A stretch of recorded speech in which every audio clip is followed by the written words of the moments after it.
বসন্তৰ আগমনীয়ে ন কুঁহিপাত মেলিলে গছৰে ডালতে, কপৌ ফুলিলে ডালত, কুলি কেতেকীয়ে মিনালে বিনালে, বহাগ আহিলে বুলি, বহাগ আহিলে বুলি।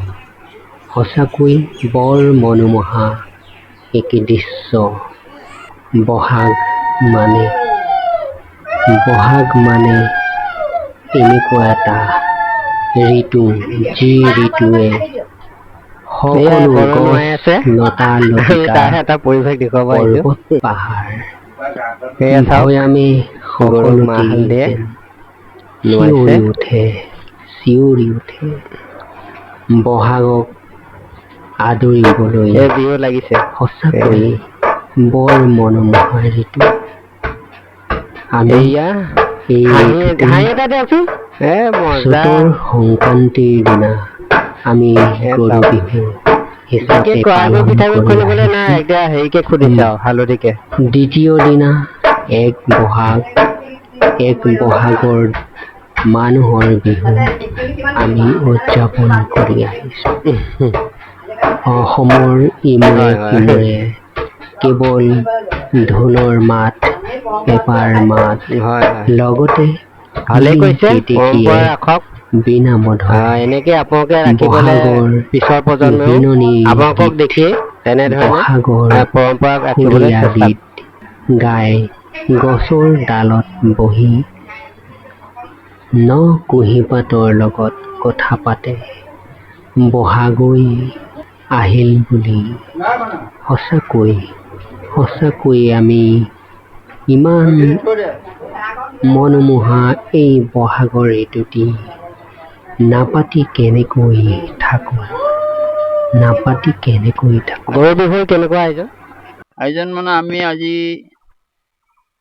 আগদিনাখনে মাহ হালধি লাও বেঙেনা থেকেৰা তিহু কেৰেলা সমস্ত আমি গোটাকৈ থওঁ ব্ৰত হিচাপে। আৰু আজি আমি সকলো পা পৰিষ্কাৰ কৰি লৈ মাহ হালধি গৰু গা ধুৱাওঁ। আৰু লগতে আমি মাহ হালধি কপালত দিয়াৰ পিছতে উৰুলি দিওঁ, আৰু তাৰপিছতে আমি হালধি মাহ ঘঁহোঁ। আৰু ঘঁহাৰ পিছতেই আমি খুব সুন্দৰভাৱে গৰুকেইটা গা ধুৱাই মাখিয়তীয়ে জাকি, আৰু লগতে লাও থেকেৰা বেঙেনা হালধি আদিয়ে তেওঁলোকক চাটৰ পৰা উলিয়াই লাও খা বেঙেনা খা বছৰে বছৰে বাঢ়ি যা, মাৰে সৰু বাপে সৰু তুমি হবা বৰ গৰু। এই এনেকে 3 ভাগ কৰি পেলাই 3 ভাগ গাওঁ। প্ৰতিটো গৰুকে আমি চাটৰ পৰা আমি উলিয়াই তেওঁলোকক মাৰি দিওঁ, আৰু দিয়াৰ পিছত আমি পথাৰ ফালে খেদি দিওঁ, আৰু দীৰ্ঘায়ু কামনা কৰোঁ। আৰু যেতিয়া আহিব আমি একোটা, আৰু তাৰ আগতে আমি কি কৰোঁ, মৰলীয়া শাক ৰাস্তাত দিওঁ, দি পেলাই আমি তেওঁলোকক দেৱাই পেলাই পঠিয়াই দিওঁ। যেতিয়া আহিব হয় তেতিয়া আমি এটা জগা দিওঁ। জগাটো দিওঁ কি খেৰ ভাং ভোং, তাৰপিছত পতান দীঘলতি পাত হালধি, মানে সমস্ত যিখিনি আমি গৰু গা ধুৱাওঁতে বা চাটত আছিলে সমস্ত দি আমি ভাগে ভাগে যি জগা দিওঁ। আৰু সেই জগাটোৰ পৰা আমাৰ কি হয়, মহ দাহ বেমাৰ আজাৰ প্ৰদূষণবিলাক দূৰ হৈ যায়, আৰু আমি গৰুকেইটা সুস্বাস্থ্যৱান কামনা কৰোঁ বছৰটোৰ বাবে। আমি অসমৰ ৰাইজৰ কাৰণে এটা ভাল শুভেচ্ছা এইটোৱেই যে বছৰটোত সকলোৰে দীৰ্ঘায়ু কামনা হওক, সকলো বেমাৰ আজাৰ দূৰ হওক, কোনো সংঘৰ্ষ যাতে নহয়, তাৰ বাবে আমি এই বছৰটোত প্ৰথম বিহু দিনাই আমি কামনা কৰিছোঁ। আৰু সকলোৰে প্ৰতি মই বহাগ বিহুৰ শুভেচ্ছা বাণী বিহুৰ কিবা 2 এষাৰ কোৱা। মই সকলো ৰাইজকে ৰঙালী বিহু আন্তৰিক শুভেচ্ছা জ্ঞাপন কৰিলোঁ। আজি গৰু বিহু, ধুনীয়াকৈ গৰু গা ধুৱাই আছোঁ, ভাল লাগিছে। সেয়াই আৰু সকলো ৰাইজলৈকে ৰঙালী বিহুৰ আন্তৰিক শুভেচ্ছা জ্ঞাপন কৰিলোঁ মোৰ ফালৰ পৰা। ধন্যবাদ। গৰু বিহুৰ বিষয়ে অকণমান কওকচোন বাৰু। গৰু বিহু আজিকালি গাঁৱত ধৰিলে গৰু নাইকিয়াই হ'ল, গতিকে এই বস্তুটো লাহে লাহে লোপ পাব বুলি ভাবিছোঁ গাঁওবিলাকৰ পৰা। কাৰণ যিহেতু দেখিছোঁ গাঁওখনত আমাৰ 10-12 মান গৰু আছে। এতিয়া গৰু নোৱাবলৈ আমাৰ কৃষক বাহিৰতো অন্য নায়েই। কাৰণ মাহ হালধিৰ যিটো মহত্ব যিটো আছিলে সেই মহত্বটো মানুহে লাহে লাহে পাহৰি গ'লে। তেনেহ'লে মানুহে কয় যে গৰু বিহুৰ পিছত মানুহৰ বিহু হ'ব। সেইদিনা কি হয়, গৰু বিহু গা ধুৱাওঁতে বা মাহ হালধি খাওঁতে যিখিনি বাকী থাকে সেইখিনি পিছদিনাৰ মাহ হালধিখিনি মানে সকলোৱে ঘাঁহি পেলাই ভালকৈ গা ধুলে মানে এটা হেৰি আছিলে যে সকলো বেমাৰ আজাৰ দূৰ হয় বুলি কৈছিলে। সেই সত্য এতিয়া লাহে লাহে নাইকিয়া হ'ল। কাৰণ গৰু নাইকিয়া এতিয়া কোনে কি কৰিব এতিয়া। আৰু যি কৃষক আছে সিহঁতক আজিকালি আধুনিক ল'ৰাবিলাকে সেইবিলাক মাহ হালধি খালে টান পায়। গতিকে যিকেইটা বুঢ়া মানুহ আছে সিহঁতে হাঁহি কৰি লয় আৰু তাৰ বাহিৰতো একো নাইকিয়া হ'ল আৰু তো কোনো হেৰিয়ে নাই। মানে বিহু বুলিবলৈ ক'লে আগৰ নিচিনা এতিয়া ঢোল পেঁপা নাচনী এইবিলাকে ঢোলৰ মাত শুনি থাকিবলৈ পাওঁ। আজিকালি ঢোল মাত নালাগে। ইভিন মানে ধৰি লওক কোনোবাই যদি কিবা এটা বেগ লগায় বিহু গীত লগায় সেইটোও নাইকিয়া হ'ল লাহে লাহে। এনেকুৱা স্পৃহা হৈছে মানে নাইকিয়া হৈছে মানুহৰ সেইটোৱে কথা। মানে লাহে লাহে এইটো এসময়ত হয়তো বিহু নাইকিয়া হৈ যাব পাৰ ঠিক নাই। এনেকৈ হ'লেতো এসময়ত নাইকিয়া হ'ব। অৱশ্যে অন্য জাতিবিলাকত সিহঁতে বিহু বুলিলে ভাল উৎসাহ এটা হয়, চব কাম কৰে। কিন্তু আমাৰ এতিয়া বিহু বুলি একোৱেই নাই। ইভিন এতিয়া আমাৰ ধৰি লওক নামঘৰলৈ যাব লাগে, সৰু সৰু ল'ৰা ছোৱালী বা যিবিলাক চেমনি আছে সকলোৱে নামঘৰলৈ গৈ বিহুটো দুআষাৰ কথা পাতি নাম এষাৰ গাব লাগে। কিন্তু সেইটোলৈকো মানুহ নোযোৱা হ'ল এতিয়া। গতিকে চব অসমীয়া মানুহে কিমান তললৈ গৈ আছে। তাৰমানে আধুনিকতাৰ প্ৰভাৱ মানে খুবেই পৰিছে আৰু হয়। গতিকে ইয়াৰ কাৰণে আপুনি কি ক'ব? ইয়াৰ কাৰণে আমি সজাগতা এইটোৱে হ'ব লাগিব যে আমাৰ যিবিলাক ধৰি লোৱা গাৰ্জেন আছে সৰুৰ পৰা সিহঁতক এতিয়া শিক্ষা বা সেইবিলাক কথা আমি আগবঢ়াই লৈ যাব লাগিব। যিখিনি ডাঙৰ হ'ল সিহঁতেতো এতিয়া নুবুজে কথাবিলাক, ডাঙৰ হ'ল যিটোবিলাক নুবুজে। কিন্তু সৰু যিখিনি আছে, সৰু চাপ যিটো উঠিছে সিহঁতক আমি বজাই কৰি পেলাই ভালদৰে বুজাই কৰি পেলাই এতিয়া সিহঁতক যদি ভক্তি মাৰ্গলৈ লৈ যাব পাৰোঁ তেতিয়াহ'লে আমাৰ এই বিহু বা সেইবিলাক আমাৰ জীয়াই থাকিব, নহ'লে আমি নাইকিয়া হৈ যাব সময়ত। সেইটোৱে কথা। ধন্যবাদ। ৰঙালী বিহু সকলোকে শুভেচ্ছা জনালোঁ। হেৰি বিহুৰ এই আজি গৰু বিহু যে এই আয়োজন কেনেকুৱা? আয়োজন এয়া গৰু গাইক গা ধুৱাই আছোঁ। তাৰপিছত ঈশ্বৰ সেৱা কৰা হ'ব মাহ প্ৰসাদ দি। তাৰপিছত এতিয়া মাহ হালধি দি গৰুক গা পা ধুৱাই কৰি লৈ আৰু গোসাঁই ঈশ্বৰ সেৱা কৰি তাৰপিছত ধৰক আৰু বিহু জা জলপান খোৱা হ'ব। সেয়াই বছৰে বাঢ়ি যাওঁ, মায়ে সৰু বাপে সৰু তই হ'লি বলদ গৰু। এইটো মানে এটা বচন আৰু এইটো মানে কি গৰুকো তেনেকে ধৰক ডাঙৰ দীঘল হোৱাৰ এটা আশীৰ্বাদ দিয়ে, মানে কি কামনা কৰে। গৰু নোৱাইছো, বছৰটো ভালে কুশলে পাৰ হওক সকলোৰে। গৰু বিলাক সকলোৰে বছৰটো ভাল কৰে, বছৰটো যে দিনবোৰ ভালদৰে সুখ আনন্দৰে পৰিপূৰক তাৰে কামনা কৰিছে। মিলাই কৰি দিব।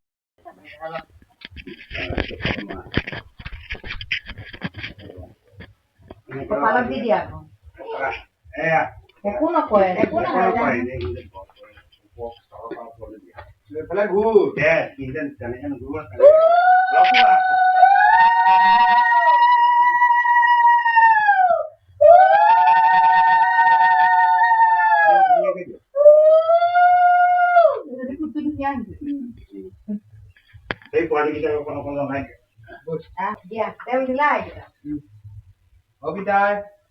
I love you.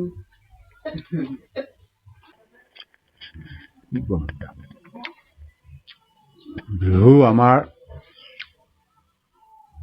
তিনিটা, বহাগৰ বিহু, কাতি বিহু আৰু মাঘৰ বিহু। এই তিনিটা বিহুৰ ভিতৰত বহাগৰ বিহুটোৱেই শ্ৰেষ্ঠ। ইয়াকে আমি ৰঙালী বিহু কওঁ। গৰু বছৰকৰ মূৰত গৰুকেইদিন মাহ হালধি দি গা ধুৱাই আৰু নদীত নি পেলাই গৰু গা পা ধুৱাই লাও বেঙেনা থেকেৰা দি গৰু গালৈ দলিয়াই বছৰটোৰ কাৰণে বেমাৰ আজাৰৰ পৰা মুক্তি হ'বৰ কাৰণে লাও খা বেঙেনা খা বছৰ বাঢ়ি যা আদি গাই পেলাই গৰুক এৰি দিয়া হয়। এয়া আমাৰ বহাগৰ বিহু।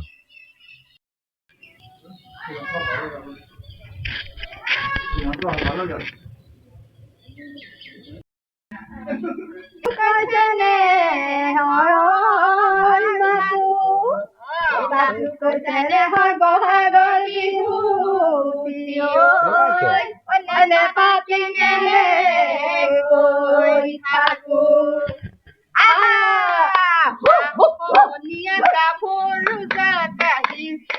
সাধুনে কাচুনে বলি যেন লাগিছে আৰে মাজৰে ধনী দুটুৰাই আনিম গৈ খুৱাম গৈ ঘুমৰে ঘুমৰে ঘূৰি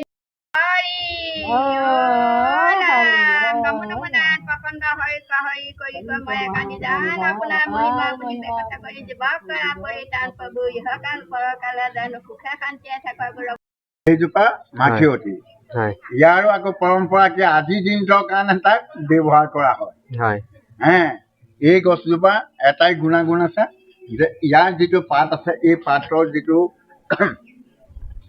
গুণ গৰু গাটোত যেতিয়া কোবাই দিয়া যায় তাতো যেন কিবা এটা প্ৰয়োজন হিচাপে মাহ মহ দাহ আদি পৰা ৰক্ষা পায়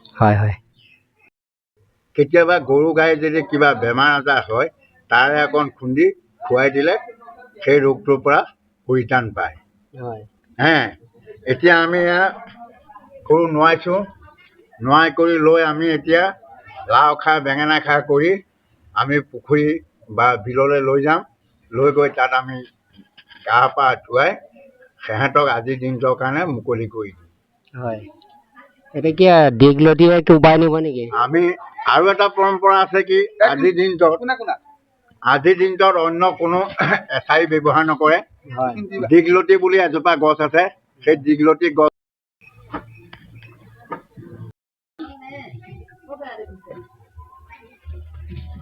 ডাঙৰ নোম চব পৰিব এতিয়া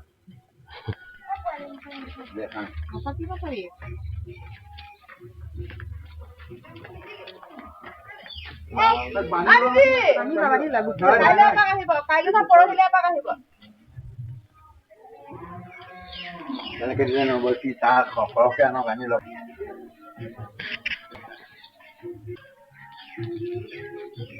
অসমীয়া আজি গৰু বিহুত গৃহস্থীয়ে গৰুক পূজা হিচাপে নোৱা ধোৱা কৰি বছৰটোৰ কাৰণে হেৰি কৰে আজি আমি সেই উপলক্ষে পূৰ্বৰ পৰম্পৰা অনুসৰি আজি আমি গৰু বিহু আয়োজন কৰিছোঁ এয়া গৰুক নোৱাইছোঁ মাহ হালধি সানিছোঁ গতিকে সকলো অসমীয়া জাতিলৈ অসমীয়া সংস্কৃতিলৈ বিহুৰ ওলগ যাচিছোঁ আৰু ৰঙালী বিহুৰ শুভেচ্ছা জ্ঞাপন কৰিছোঁ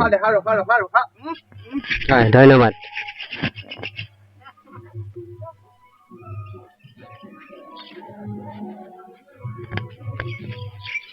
এয়া চাওক আমাৰ অসমীয়া যি পৰম্পৰা এইটো চ'তৰ সংক্ৰান্তি এই দিনাখনে গৰু বিহু পালন কৰা হয় এয়া আমাৰ অসমৰ সকলো ৰাইজে এই ধৰণে গৰুক ইয়াক প্ৰথমতে মাহ দি কপালত মাহ দিয়ে মাহ দি পেলাই তাৰপিছতে আৰু হালধি আৰু ইয়াতে মিঠাতেল থাকে মিঠাতেল দি গৰু ধুনীয়াকৈ নোৱায় গতিকে এইটো পৰম্পৰা নোৱাবৰ কাৰণে আজি 4-5 দিনৰ আগৰ পৰা সকলো অসমীয়া জাতিয়ে অসমীয়া মানুহে গৰুক নোৱাবৰ কাৰণে মাহ হালধি বেঙেনা এইবিলাক বিচাৰি আনে আৰু বিহু পাতে সেইদিনাই তেওঁলোকে তৰা ছিঙি আনে গৰুক এতিয়া নোৱাই ধুৱাই লৈ গধূলাৰ পৰত তেওঁলোকক নতুন পঘাৰে বান্ধি মালভোগ কল পুঠি মাছ খুৱাই এটাই কাৰণ যে পূৰ্বপুৰুষৰ পৰা চলি আহিছে এইটো বোলে বসন্ত ৰোগৰ প্ৰতিষেধক আৰু মাহ হালধিৰে পিঠা খুৱাই লৈ অসমীয়া জীয়াই থকা লাগে অসমীয়া পৰম্পৰা জীয়াই থাকিব এই গৰু বিহু অসমৰ 3টা বিহু অসমীয়াৰ 3টা বিহু জাতি থকালৈকে বিহু থাকিব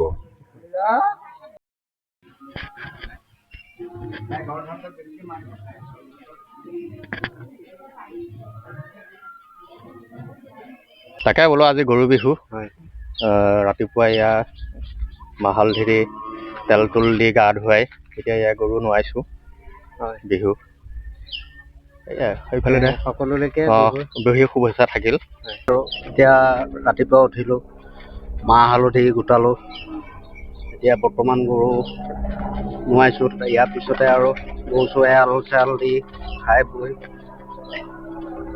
সেয়াই আৰু কি ক'ম কি কৰিলে শুৱাৰ পৰা উঠি পেলাই কি কৰিলে এতিয়ালৈকে, বিহুৰ গৰু বিহুৰ উদ্দেশ্যে কি কৰিছে তাৰে কওকচোন।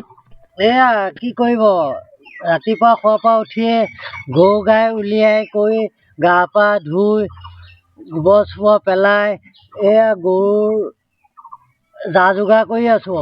হালধি, বেঙেনা, থেকেৰা, লাও এয়া কাটি কুটি এয়া ৰেডি কৰি আছোঁ। ইয়াৰ পিছত কি কৰা হ'ব? পিছত এতিয়া কৰিম বুলি ভাবি থৈছোঁ যে তেল হালধি গৰু নোৱাম ধোৱাম, পথাৰলৈ লৈ যাম, পথাৰত দিমগৈ। আৰু তাৰপিছত আৰু দীঘলতি মাখিয়তিটো আবেলি আকৌ পিঠা বনাব লাগিব। পিঠা বনাই কৰি খুৱাব লাগিব। মাছ আনি থৈছোঁ, মাছ। গৰু গা ধোৱাৰ পাছত যে আমি দীঘলতি এয়া মাৰিব লাগিব। কি বুলি কয়? লাও খা বেঙেনা খা বছৰে বছৰে বাঢ়ি যা, মাৰে গৰু বাপেৰ গৰু ততকৈ ডাঙৰ গৰু। তাৰপিছতে বুলি কয় পথাৰত এৰাল দি থৈ অহা হ'ব ন। এইধৰণে বহাগৰ গৰু বিহুটো পালন কৰা যায়। হয়, এয়া তাৰে যোগাৰ কৰি আছে। এয়া দীঘলতি, এয়া মাখিয়তি। এয়া দীঘলতি হয়। এয়া বুঢ়াই বিহু এভাগ গাওক। বিহু এভাগি গাওক। কি কৰিবি তাই? হ'ব দে, আৰু নালাগে আৰু। এই ধৰণে জগা দিয়ে আৰু জগা গৰু যেতিয়া ঘৰলৈ আহিব তেতিয়া জগাটো তেনেকৈ জ্বলাই দিয়ে যে মহ দাহ আদি নোহোৱা হয় এই জগাটোৰ জৰিয়তে দি। এতিয়া আমাৰ বৌৱে পিঠা বনাইছে আৰু পিঠাত মানে মোৱা মাছ দি গৰুক খুৱাব। এইটো এটা পৰম্পৰা।